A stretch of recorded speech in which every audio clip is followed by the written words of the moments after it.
Hello, ladies and gentlemen of YouTube, and welcome to WrestleranT Episode 3.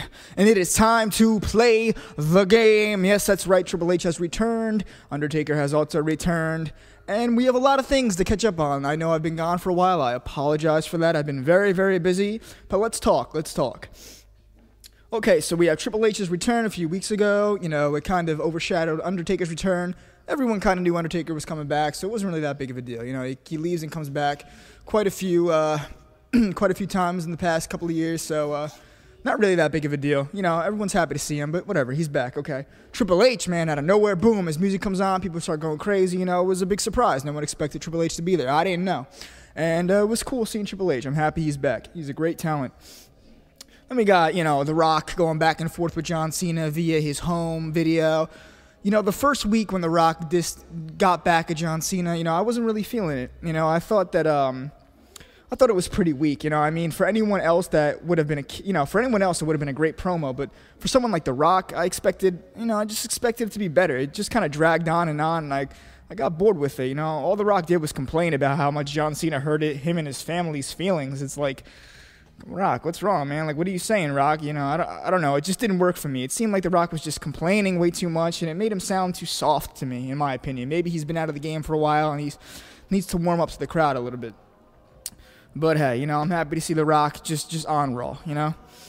TNA finally doing impacts in big arenas. Thank you, God, TNA. Just being in a big arena just made the show more watchable to me, you know? Just seeing them in a big arena was great.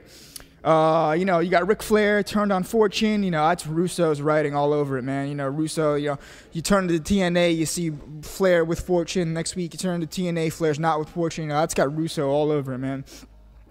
I wanted to make a comment. I do love TNA, the way that they're filming the behind the scenes. Like how the camera is kind of sneaking in through the door. Like, I like that. You know, it's something new you don't really see in wrestling, and I like it. It adds like more suspense and more realism to it. And, you know, I think it works really well. So I like what TNA's doing with that. Sting, you know, they had the rip in the promo from Undertaker, the 3-3-11 promo. It was pretty funny, you know. At first I didn't really like it, but then when I thought about it, you know, it's pretty clever. Sting comes back, he versus Jeff Hardy in a, meh match, and just wins the TNA championship just like that, you know. It's just like, I don't know. TNA loves throwing that belt around, you know. I think they need to keep it on someone for a while. You know, they had it on Jeff Hardy for a good amount of time, and it was working, you know. But then it went to Anderson, I think, and now it's, you know, it's Jeff Hardy again and Sting. It's just like, you know, I'm happy to see Sting champion, but, you know, and I think they need to get rid of that belt. That belt on Sting, it just doesn't look right to me, you know. He's got white face paint with a purple belt and a red robe. It's like, you know. And anyone else notice that Sting didn't tuck in his wrestling gear into his boots that match? It's pretty funny. I guess you forgot. He didn't tuck his tights into his boots.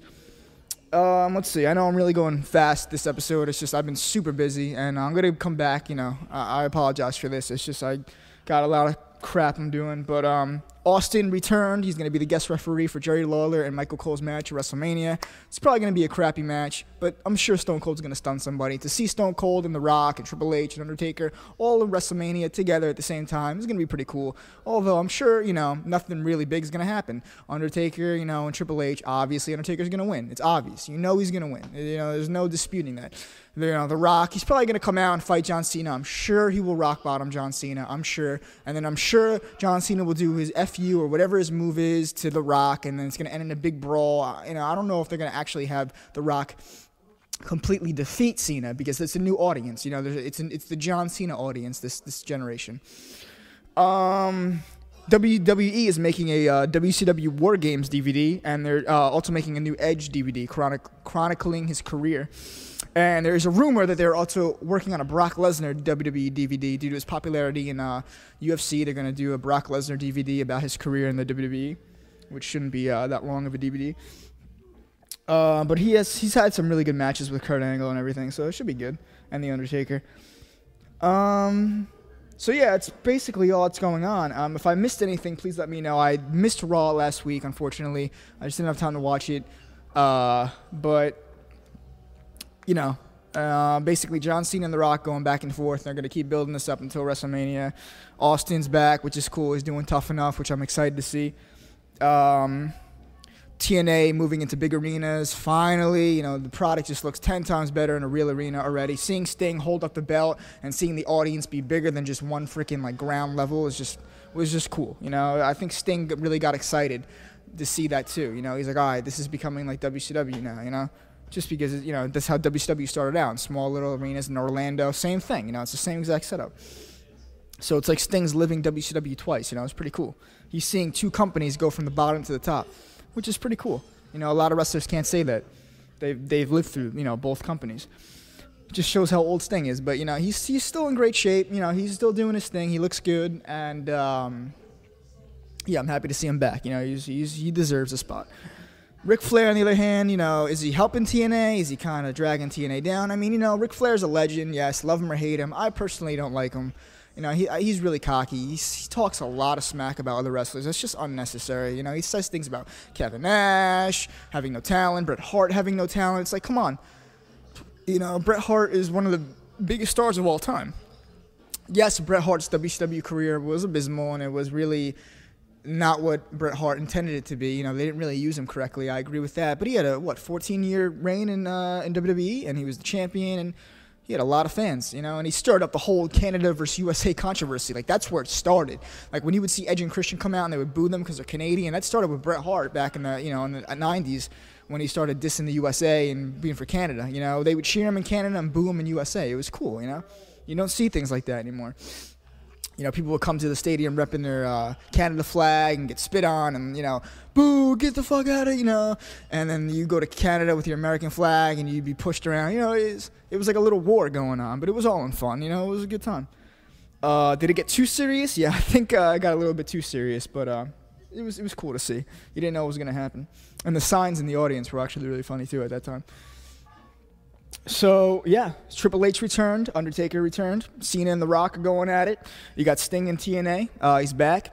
Would I like to see Sting in WWE? Yes, I would. I want to see Sting at least in one WrestleMania before he retires, and I still think he's going to do it. I still think he will make a deal with Vince McMahon to go into the Hall of Fame and just show up at WrestleMania and just wrestle. I don't know who. I don't even know if it's going to be Undertaker, because I'm sure he's going to want to win that match, you know? So I don't know. I don't know what's going on, but I truly believe that Sting, it's only a matter of time before Sting just finally shows up in the WWE at least once. I don't think he's going to retire without hitting WrestleMania at least once. You know, WrestleMania is the epitome of a wrestler's career. If you're not in WrestleMania, you're forgotten.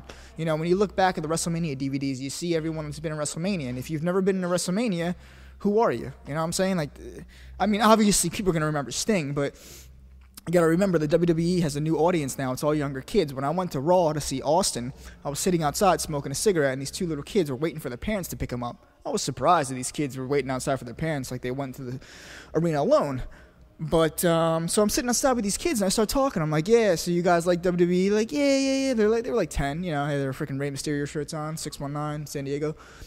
So I'm like, oh, so you guys know about WCW? And they're like, yeah, we know it was an old wrestling company, but they didn't even know, you know, they didn't know about the NWO or anything. Like, I asked them, I was like, do you guys know who DDP is? They're like, no. And I was like, do you guys know who Sting is? And he's still around today. And they're like, no, who's Sting? Like, a lot of the WWE audience doesn't watch TNA, so they don't even know who Sting is, you know? So I think it's important that Sting shows up and just shows the WWE audience that he exists, you know, that he is one of the top wrestlers. And, you know, I think he just needs to go the extra mile and hit WrestleMania. You know, I think that would be the you know, great ending point to his career, just getting a match in WrestleMania.